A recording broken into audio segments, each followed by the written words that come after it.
Baik, kita lanjutkan ya. Untuk yang video pertama tadi kita sudah membahas tentang apa itu tegangan permukaan, yaitu pendahuluannya. Lalu untuk yang video kali ini kita akan membahas tentang tegangan permukaan itu sendiri secara dalam aspek yang lebih praktis, secara praktek. Lalu yang kedua, energi bebas permukaan. Dan yang ketiga adalah koefisien sebaran. Nah, ini yang kita bahas nanti adalah teori-teori dan perhitungan. Oke, kita lanjutkan. Nah, kita kembali sedikit ke pendahuluan ya. Jadi apabila kita meletakkan suatu benda di atas suatu permukaan cairan, maka bisa jadi benda tersebut tidak tenggelam. Karena apa? Karena terdapat suatu lapisan yang menghalangi benda itu untuk tenggelam. Ketika benda itu kita taruh, maka benda itu menghasilkan atau memiliki gaya ke arah bawah karena pengaruh gaya gravitasi, sehingga gaya tersebut akan dikembalikan dalam jumlah yang sama oleh permukaan tersebut. Sama ya, ketika kita mendorong suatu tembok atau mendorong suatu permukaan benda tertentu, maka gaya yang kita berikan akan sama dengan gaya yang kita terima. Hukum kekekalan energi dan sebagainya itu. Baik, nah kita baca sedikit dulu. Tegangan permukaan terjadi karena permukaan zat cair cenderung mengalami gaya kohesi ke samping dan ke bawah, sehingga permukaannya menegang dan permukaannya tampak seperti selaput tipis. Fenomena ini kita kenal dengan fenomena tegangan permukaan. Nah, lebih rincinya, ketika suatu benda kita letakkan di atas lapisan tersebut, atau dalam tanda kutip ya, seperti selaput tipis tersebut, maka timbul gaya untuk menopang benda tersebut ke atas. Dalam hal ini, gaya tersebut dapat kita sebut dengan tegangan permukaan. Nah, analoginya seperti ini. Jadi, tegangan permukaan itu apa? Yaitu gaya persatuan panjang yang harus diberikan sejajar dengan permukaan untuk mengimbangi keseluruhan tarikan ke dalam. Hal ini mirip seperti objek yang berjuntai di tepi jurang pada setas tali. Kalau teman-teman lihat di kiri itu ada analoginya. Jadi objek itu yang di bawah itu punya berat ke bawah dan si orang ini menarik objek tersebut menjauhi tepi puncak jurang gitu ya. Nah, ya sama tadi ya, gaya ke atas dan gaya ke bawah. Nah, analogi ini lalu dilakukan penelitian menjadi seperti ini. Yaitu sama ya, tegangan permukaan yaitu sebagai gaya persatuan panjang. Juga dapat digambarkan dengan menggunakan suatu kerangka kawat seperti berikut. Ini percobaannya ya. Nah, teman-teman silakan dilihat yang kanan itu kerangka kawat. Gambar lebih enaknya itu yang bawah. Jadi, yang bawah itu kan 3 sisi. A, B, C, dan D ya. Kita urutkan A, B, B, C, dan C, D. Lalu kita juga punya suatu kawat juga AD. Tapi AD ini bisa naik turun. Oke. Selanjutnya, suatu selaput sabun dibentuk pada daerah kotak tersebut. A, B, C, D itu. Nah, AD ini, yaitu yang kawat bawah, kita renggangkan dengan suatu gaya, yaitu F, yang bekerja melawan tegangan permukaan selaput sabun. Gaya ke bawah ya. Nah, bila massa atau gaya tersebut dihilangkan, maka AD atau kawat yang AD ini yang bagian bawah bisa naik turun, dapat kembali naik dan permukaan selaput kembali mengkerut atau mengecil karena adanya faktor tegangan permukaannya. Nah, jadi dapat kita bilang bahwa tegangan permukaan merupakan suatu fungsi besaran dari gaya atau F yang harus kita berikan untuk memecah selaput sepanjang batang tersebut. Oke, dalam percobaan ini kita lihat catatan bahwa antar muka cair atau antar muka cair dan gas, yaitu selaput tadi ya, yang terbentuk di ABCD itu, yang ada pada kerangka tersebut adalah sebesar 2 buah. Kenapa? Karena terdapat 2 sisi, yaitu bagian atas yang mengarah ke, dalam hal ini mengarah ke kita, lalu bagian bawah yang dalam hal ini mengarah menjauhi kita ya. Nah, oleh karena itu kita memiliki rumus atau kita dapat turunkan rumus sebagai berikut. Gamma sama, saya singkat saja ya, jadi gamma atau Y. Gamma sama dengan F per 2L. Dengan gamma adalah tegangan permukaannya, dalam hal ini satuannya adalah Newton per meter, lalu F adalah gaya yang kita berikan, dan L adalah panjang kawat tersebut. Ya, panjangnya BC atau panjangnya AD sama aja ya. Nah, sebagai catatan, F itu juga bisa kita ubah atau punya rumus sendiri. Kalau masih ingat rumus zaman dulu, F sama dengan M kali A, massa kali percepatan. Nah, karena percobaan ini itu menggunakan massa yang ke bawah, yang menarik ke bawah karena pengaruh beratnya, maka A ini juga dapat kita asumsikan sebagai percepatan gravitasi. Jadi F sama dengan massa kali percepatan gravitasi, yaitu 981 cm per detik kuadrat, maaf itu kurang, atau 9,8 meter per sekon kuadrat. Baik, kita ke contoh perhitungan ya. Nah, silakan teman-teman baca. Bila panjang batang atau L adalah 5 cm, dan massa yang dibutuhkan untuk memecah selaput sabun di ABCD itu adalah sebesar 0,5 gram, berapakah tegangan permukaan dari larutan sabun tersebut? Oke, rumusnya sudah ada ya, saya kembali. Tuh. Y sama dengan F per 2L. Maaf, gamma. Gamma sama dengan F per 2L. Nah, F itu bisa kita ubah jadi M kali A. Nah, rumusnya menjadi gamma sama dengan M kali A dibagi 2L. Nah, kita tinggal masukkan angka tersebut. Gamma sama dengan maaf. Gamma sama dengan 0,5 gram kali 981 cm per detik dibagi 2,5 cm. Wah, ini salah. Nanti harusnya meter per sekon kuadrat atau sentimeter per sekon kuadrat ya. Yaudah kita lanjut aja. Gamma sama dengan 0,5 gram dikali 981 dibagi 10. Nah, kenapa di sini saya ambil sentimeter? Kan ada dua, bisa dalam bentuk sentimeter atau dalam bentuk meter, sama aja ya, cuma ganti sentimeter dan meter.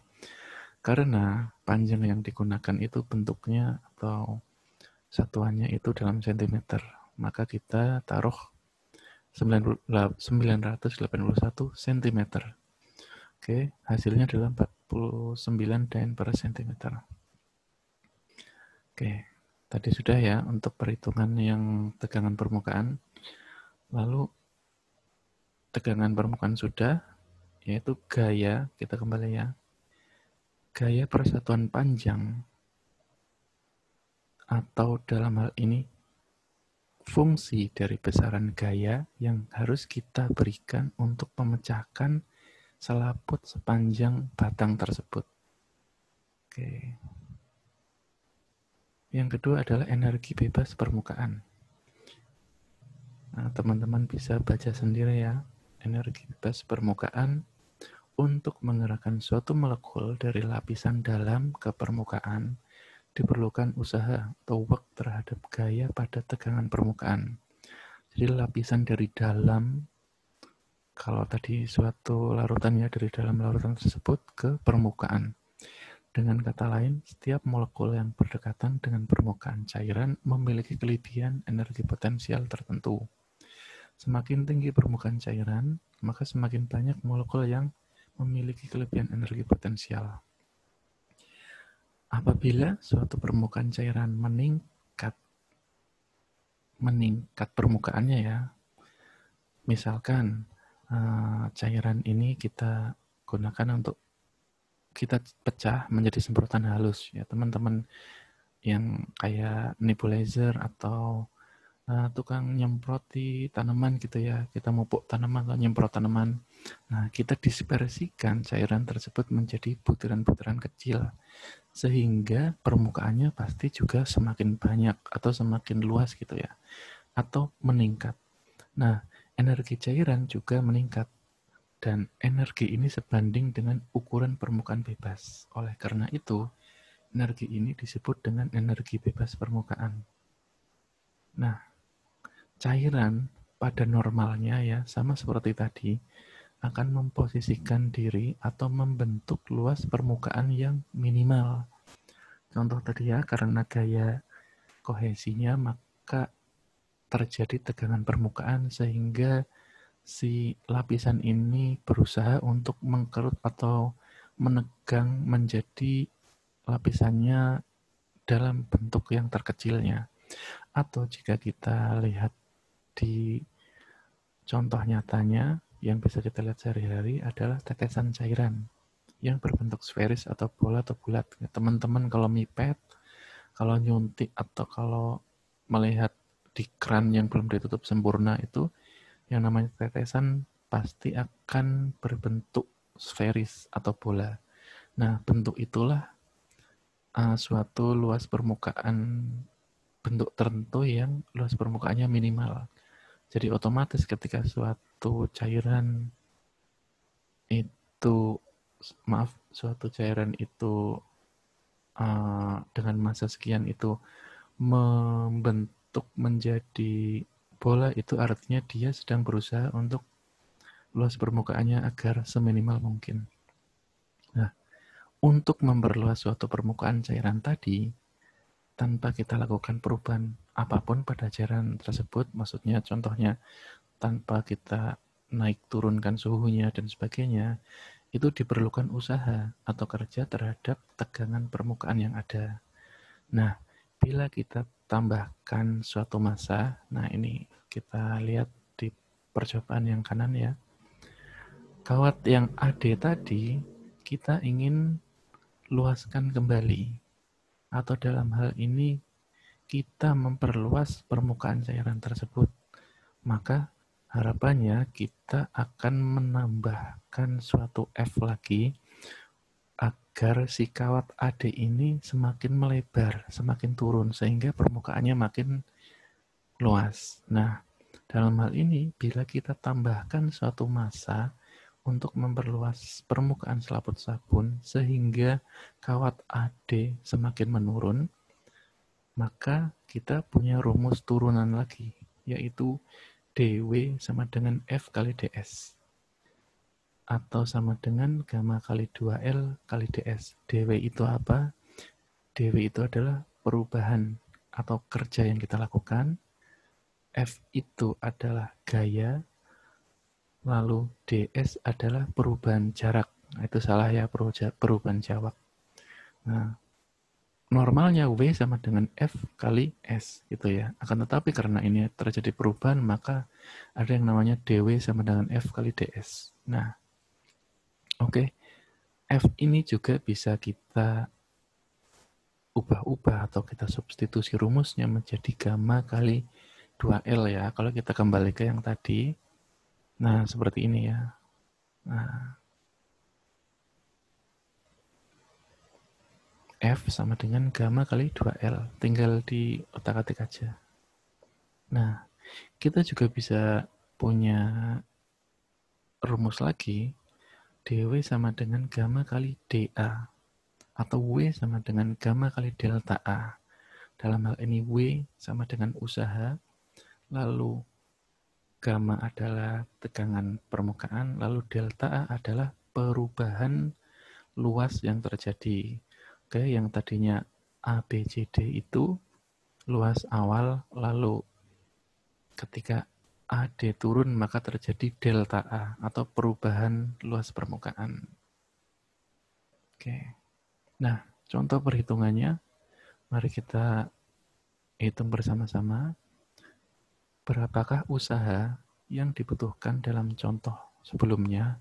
Tadi kita sudah ketemu ya, bahwa tegangan permukaannya adalah 49 Dyn per sentimeter. Ya, berapakah usaha yang dibutuhkan untuk menarik kawat ke bawah? Kita tarik lagi sepanjang 1 cm. Nah, maka kita sudah punya rumusnya yang tadi ya. dW sama dengan F kali ds, atau gamma kali 2L kali ds, atau gamma kali dA dalam luas.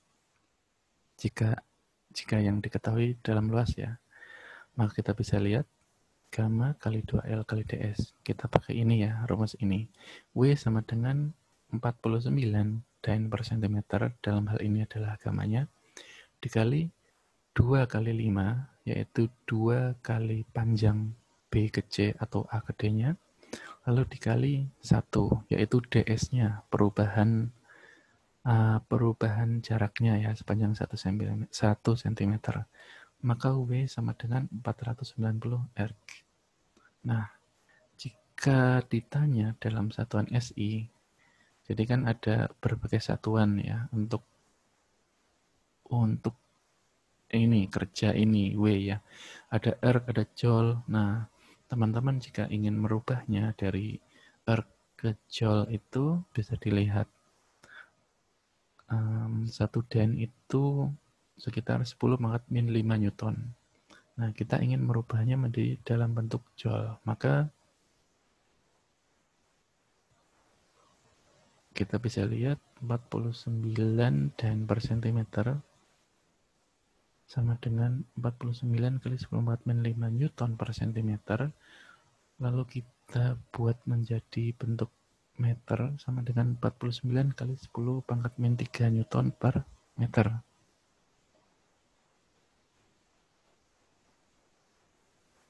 Nah, lalu kita ubah lagi menjadi Nm atau Newton meter per meter kuadrat. Maka sama ya, artinya kita tinggal kalikan 1 atau meter per meter sama aja 1 ya. Maka 49 kali 10 pangkat min 3 Newton per meter dikali 1 M per M sama dengan sama saja 49 kali 10 pangkat min 3 Nm per meter kuadrat. Nah, jika kita ingin merubah dari Dyn per centimeter menjadi joule, maka seperti ini ya caranya. Ketemunya adalah 49 kali 10 pangkat min 3 joule. Oke. Jadi yang tadi sudah ya, yang pertama tegangan permukaan, yang kedua adalah maaf saya lupa, energi bebas permukaan. Oke. Yang ketiga adalah koefisien sebaran. Nah, apabila suatu zat dituangkan di atas permukaan air atau cairan, dapat terjadi dua macam kejadian. Oke, contohlah kita sebar. Kita tuangkan minyak di atas permukaan air atau zat apapun ya. Bisa terjadi dua macam kejadian. Yang pertama, zat tersebut menyebar atau zat tersebut tidak menyebar. Oke, terjadi dua macam kejadian ya. Nah, kapan suatu zat itu akan menyebar? Apabila gaya adhesinya lebih besar daripada gaya kohesi zat tersebut. Oke, jadi di sini ada lagi ya antara adhesi dan kohesi. Adhesi itu apa? Kohesi itu apa? Teman-teman bisa dilihat sendiri ya. Sudah tahu semua. Oke, selanjutnya ada yang namanya kerja adhesi dan kerja kohesi. Kerja adhesi adalah energi yang dibutuhkan untuk memutus tarik-menarik antar molekul yang berbeda. Kalau kohesi adalah energi yang kita butuhkan untuk memisahkan molekul-molekul cairan yang menyebar, sehingga dapat mengalir pada lapisan bawah. Lapisan bawah itu yang tadi ya, jika satu zat kita tuangkan di atas permukaan air, maka zat itu yang lapisan atas, permukaan air yang lapisan bawah. Oke. Nah, kita lihat kerja adhesi dulu. Yang tadi ya, energi yang dibutuhkan untuk memutus tarik-menarik antara molekul berbeda. Analoginya, teman-teman bisa lihat di kanan, yang atas dan bawah. Analoginya dengan mengasumsikan suatu silinder secara hipotetikal ya, dengan luas 1 cm kuadrat dari cairan lapisan bawah atau yang S yang dilapisi suatu bagian serupa dari cairan yang menyebar L. Yang atas itu yang kita teteskan tadi, yang bawah itu yang sublayer liquid atau yang kita tetesi gitu. Nah, kerja yang diperlukan untuk memisahkan kedua lapisan tersebut, lapisan L dan S itu adalah kerja sama dengan tegangan permukaan kali perubahan luas satuan. Oke, karena dalam hal ini luas satuannya adalah 1, maka kita bisa lihat kerja yang dilakukan adalah sama, yaitu yang atas kita lihat terdapat gamma SL, ya, antara L dan S itu terdapat tegangan antarmuka. Lalu ketika memisah akan terjadi dua macam tegangan permukaan, yaitu gamma L dan gamma S. Nah, kalau kita baca, dalam hal ini kerja yang dilakukan adalah sama dengan sama dengan permukaan yang baru terbentuk, yaitu sama dengan gamma L dan gamma S dikurangi dengan tegangan antarmuka gamma LS, yaitu yang telah dirusak pada proses tersebut. Sehingga kerja adhesinya, rumusnya adalah W. W itu work, A itu adhesi ya, WA sama dengan gamma L tambah gamma S dikurangi gamma LS. Oke, karena apa? Karena dari yang tadinya 1 itu atas bawah kita putus dan kita buat menyebar menjadi punya gamma masing-masing. Oke, tadi ke adhesi ya, yaitu untuk memutus tarik-menarik antara molekul-molekul yang berbeda. Lalu ada kohesi. Kohesi di sini sebaliknya, yaitu dari molekul sama ini ya, energi yang dibutuhkan untuk memisahkan molekul-molekul cairan yang menyebar sehingga dapat mengalir pada lapisan bawahnya. Oke ya, jadi yang tadi kita teteskan, gimana sih biar misah itu? Nah, biar misah itu kan gaya kohesi kan adalah gaya yang tarik-menarik sejenisnya. Nah, untuk memisahkan itu namanya kerja kohesi. Agar yang sejenis itu bisa memisah sehingga bisa menyebar ke permukaan bawahnya. Nah, pada kejadian ini tidak ada tegangan antarmuka antara molekul sejenis dalam suatu cairan. Teman-teman lihat yang kanan itu yang masih utuh, yang kanan atas ya, yang kanan bawah itu yang sudah menyebar, yaitu menjadi bagian-bagian yang lebih kecil. Jika kita asumsikan menjadi silinder sama ya, maka terjadi pembelahan dari satu silinder menjadi 2 permukaan baru. Oke, masing-masing permukaan baru tersebut memiliki gamma atau tegangan permukaan gamma L. Oleh sebab itu, kerja kohesinya adalah WC atau kerja C itu kohesi sama dengan 2 gamma L. Benar ya, jadi karena tidak ada yang atas itu, kanan atas itu kan sebelumnya tidak ada suatu gamma, tidak ada gamma apapun. Sedangkan setelah menyebar terjadi gamma L dan gamma L juga, sama ya, menjadi 2 bagian. Nah, itulah kohesi.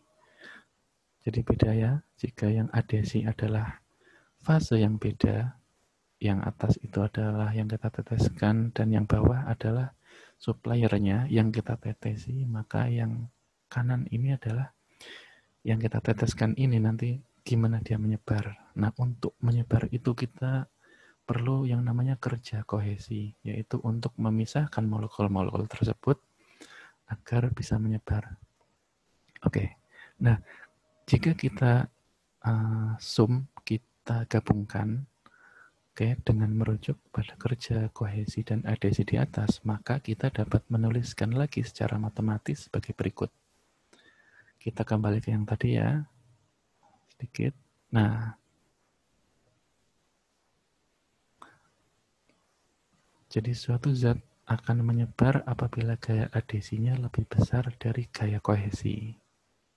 Oke. Maka bisa dilihat penyebaran terjadi apabila kerja kohesi lebih maaf ini saya salah nulis, harusnya kerja adhesi lebih besar dari kerja kohesi. Nanti diralat ya, yang bagian ini saya ralat di PPT-nya. Sehingga WA lebih dari WJ. W itu apa? Kerja kan tadi. W itu kerja, A itu adhesi, C itu kohesi. Maka WA dikurangi WC lebih dari 0, sehingga WA di sini diasumsikan WA min WC. Normalnya rumusnya seperti itu. Nah, bentuk WA min WC ini kita kenal sebagai koefisien sebaran. Simbolnya kita gunakan simbol S. Nah, jadi S itu apa? S sama dengan WA kurangi WC. Atau dalam bahasa lainnya, koefisien sebaran adalah kerja adhesi dikurangi kerja kohesi. Nah, kita masukkan kedua rumus tadi. S sama dengan WA kurangi WC. Maka S sama dengan gamma L ditambah gamma S dikurangi gamma LS dikurangi 2 gamma L. Sehingga didapatkan S sama dengan gamma S dikurangi gamma LS dikurangi gamma L. Atau jika kita sederhanakan menjadi S sama dengan gamma S. Maaf. S sama dengan gamma S dikurangi dalam kurung gamma LS ditambah gamma L. Oke. Nah, seperti ini. Jadi, analoginya seperti tadi ya, gambar di bawah ini itu merupakan hal yang terjadi kalau kita menuangkan suatu zat ke zat lain sama tadi ya, yang minyak ke air dan sebagainya. Nah, kita punya rumus S sama dengan gamma S dikurangi gamma LS ditambah gamma L. Nah, itu bisa terjadi dua macam kejadian. Apabila S-nya positif, yaitu apabila gamma LS ditambah gamma L itu lebih dari gamma S. Oh, maaf. Apabila nilai S-nya positif ya berarti kebalikannya. Gamma S lebih dari gamma LS ditambah gamma L ya. Nah, itu persebarannya terjadi sama seperti tadi ya. Kalau nilai S yang kita dapatkan dari memasukkan rumus itu nilainya positif, maka si zat yang kita tuangkan itu dapat menyebar di permukaan bawahnya. Akan tetapi apabila S-nya negatif atau kurang dari 0 atau dalam hal ini gamma LS ditambah gamma L ternyata lebih besar dari gamma S, maka persebaran tidak terjadi. Nah, tidak terjadi itu gimana? Si zat yang kita tuangkan tadi bisa membentuk globul-globul atau lensa-lensa yang ngapung dan gagal menyebar ke seluruh permukaan. Contohnya bisa kita lihat minyak-minyak yang ada di atas air secara normal. Itu 1 tetes, 2 tetes dia nggak nyebar, tetapi membentuk suatu globul-globul, bulutan-bulutan. Oke, jadi kita sudah bicara tentang tegangan permukaan, teorinya, lalu energi bebas permukaan, yang suatu cairan atau apapun itu secara normal akan tendensinya membentuk energi yang paling kecil, sehingga luas permukaannya menjadi sangat terkecil. Contoh nyatanya adalah seperti yang pada tetesan air yang bentuknya sferis, itu adalah bentuk dari luas permukaan yang dibuat atau benar-benar dibuat terkecil gitu. Lalu yang ketiga adalah koefisien sebaran, yaitu bagaimana suatu bahan yang kita teteskan di suatu bahan lain itu bisa menyebar atau tidak, mudah menyebar atau tidak. Itu kaitannya dengan koefisien sebaran. Jika hasil perhitungan koefisien sebaran didapatkan nilai S atau koefisien sebaran positif, maka asumsinya bahan tersebut mudah menyebar. Apabila S-nya negatif, maka persebarannya tidak terjadi. Bisa terjadi globul atau lensa-lensa dan sebagainya. Oke, baik. Untuk video yang kedua kita akhiri, nanti kita lanjut di video selanjutnya, yaitu video yang ketiga. Terima kasih.